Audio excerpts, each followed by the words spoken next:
It's a Heidel minicast. And now, Scott Clark. Today's Heidelcast comes from Three Views on the Millennium and Beyond, and I'm continuing to read from Bob Strimple's response to Kenneth L. Gentry, Jr.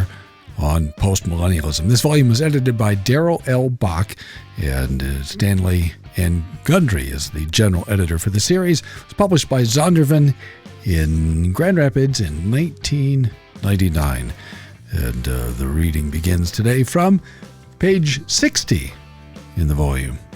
And if you're just joining the series, I was yesterday reading from pages 58 and 59 of Bob Strimple's response to Ken Gentry on Theonomy, disputing the claim that Theonomy is taught by the Westminster Confession, which, as Strimple points out, and as Sinclair Ferguson noted, would have been a great surprise to the Westminster divines, who explicitly said that the judicial laws expired with the state of the Israelite people.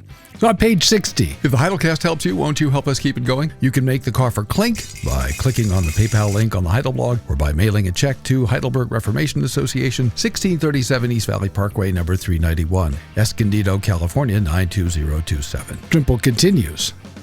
Gentry claims that the Confession's endorsement of Theonomy is evident from its proof texts and from the writings of its framers.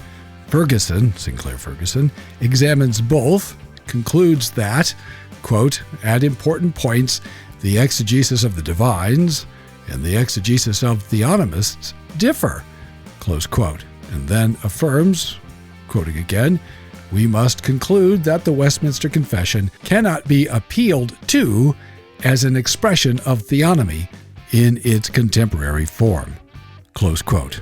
And just as an editorial note, I would add that it can't be appealed to as an expression of theonomy in any reasonable form. What's in dispute here is not whether God's law is superior to man's laws, that would be sort of lowercase theonomy, in the way that was used by one notable, fairly radically liberal theologian in earlier in the 20th century, 1950s and 60s, and in the way that Cornelius Van Til used it. What's in dispute here is whether the Mosaic judicial laws have or are exhaustive in their abiding validity. That's the thing that's in dispute here. The abiding validity of the moral law, the Ten Commandments and other expressions of the moral law in nature and in Scripture, that is not in dispute.